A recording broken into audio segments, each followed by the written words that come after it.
এবং আপনার কি মনে হয় যে মানুষ এটি বিশ্বাস করে যে জামাত আসলে দল হিসেবে সৎ হবে?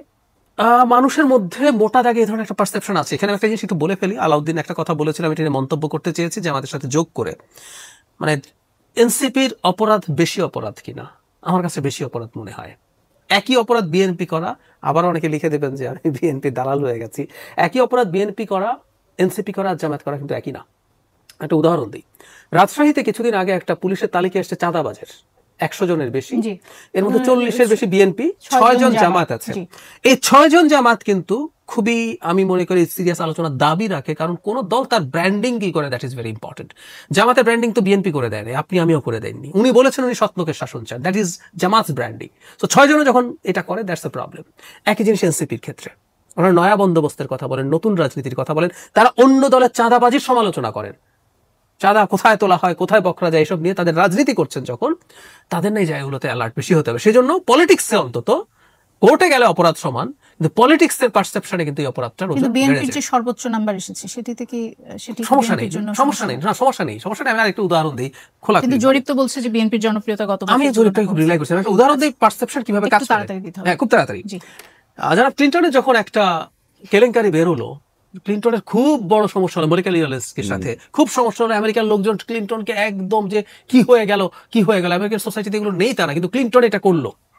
ডোনাল্ড ট্রাম্পের সাথেও একজন প্রাপ্তবয়স্কদের ছবির অভিনেত্রীর একটা কেলেঙ্কারি ফাঁস হলো। ট্রাম্পের কিছু হয় নাই, কিচ্ছু হয় নাই, তার ভোটার বেস, তার সমর্থকরা খুশি, তার কোনো সমস্যা নেই, কারণ হচ্ছে পারসেপশন। আমি ক্লিনটনের কাছে এক্সপেক্ট করি না, কিন্তু আমি ট্রাম্প এরকমই আমি জানি। সো ট্রাম্পের একটা সমস্যা হয়। বিএনপি কে সবাই দুর্নীতিবাজ হিসেবে জানে? হ্যাঁ, বিএনপি বা আওয়ামী লীগ, এই দুটো দল স্বাভাবিক অবস্থায়ও তাদের একটা অংশের মধ্যে এই ধরনের প্রবণতা থাকবে, আছে, এটা কিন্তু মানুষ জানে এবং মেনে নিয়ে তারা ভোট যখন দেয় মেনে নিয়ে। একদম ছোট করে ডাক্তার জাহেদ, একটা বিষয়ে একটা খবরের আপনার কাছে প্রতিক্রিয়া জানতে চাই। সেটি হচ্ছে যে প্রধান উপদেষ্টার প্রেস সচিব শফিকুল আলম তিনি বলেছেন বর্তমানে আওয়ামী লীগের কার্যক্রম নিষিদ্ধ রয়েছে। 15ই আগস্ট শেখ মুজিবুর রহমানের হত্যাকাণ্ড হয়েছে, এটি দুঃখজনক, তবে এই দিনটি আগস্টের অন্য 31 দিনের মতোই। কেউ ধানমন্ডিতে বা কোথাও কর্মসূচি করতে গেলে তাদের বিরুদ্ধে আইন অনুযায়ী ব্যবস্থা নেওয়া হবে। আওয়ামী লীগ তো কিছু করতে পারবে না, কারণ প্রশাসনিক আদেশ দিয়ে সেটি নিষিদ্ধ করা হয়েছে। কিন্তু অন্য কেউ যদি কিছু করতে চায় বা সেখানে শ্রদ্ধা নিবেদন করতে চায়, সেটি কিভাবে আইন অনুযায়ী? আমি একেবারে এটার কোনো যুক্তি আছে, মানে একটা জিনিস এই প্রেস সচিবকে বুঝতে হবে, একটা স্টেট আইন দিয়ে চলে, তাহলে একটা আইন তৈরি করতে হবে। আমি তার আগে একটু যাই, আওয়ামী লীগ নিষিদ্ধ হওয়ার আগে আওয়ামী লীগ লিফলেট বিলি করছিল, তখন উনি এই সাংবাদিক সম্মেলন করে বলেছিলেন, তখন আমি এটা প্রশ্ন তুলেছি, উনি বলেছেন লিফলেট বিলি করলেই গ্রেফতার হবে। মাই কোয়েশ্চেন ওয়াজ কেন গ্রেফতার হবে?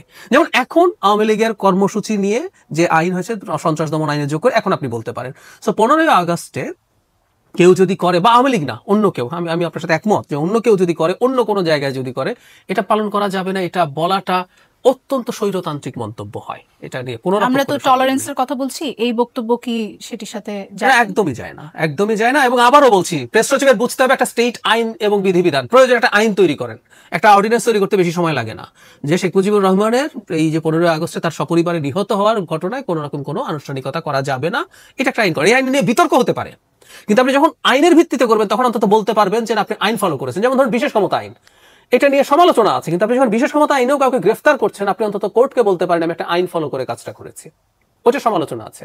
তো ঠিক একইভাবে আপনি একটা আইন টাইন করে এগুলো এইভাবে জবরদস্তি করে যদি বলা হয় যে এটি কেউ পালন করতে পারবে না, সেটির ফলাফল কি হবে? খুব খারাপ হবে। বাংলাদেশকে নিয়ে আমরা যখন এই ধরনের কাজ করতে যাব, তখন আলটিমেটলি যেটা দাঁড়াবে, আমাদের মেসেজ যাওয়া, আমরা তো শেখ হাসিনার বিরুদ্ধে দাঁড়িয়ে তাকে লড়াই করে পরাজিত করেছি, কারণ আমরা চেয়েছি বাংলাদেশ একটা নিয়মতান্ত্রিকতার মধ্যে যাবে, আইনের মধ্যে যাবে, এবং আমি পছন্দ করি না এমন কিছু যদি কেউ আইন না ভেঙে করে, ওটার সাথে টলারেন্স আমার থাকতে হবে। এটাই তো শিক্ষা ছিল, কিন্তু সেটা না হওয়া। অসংখ্য ধন্যবাদ।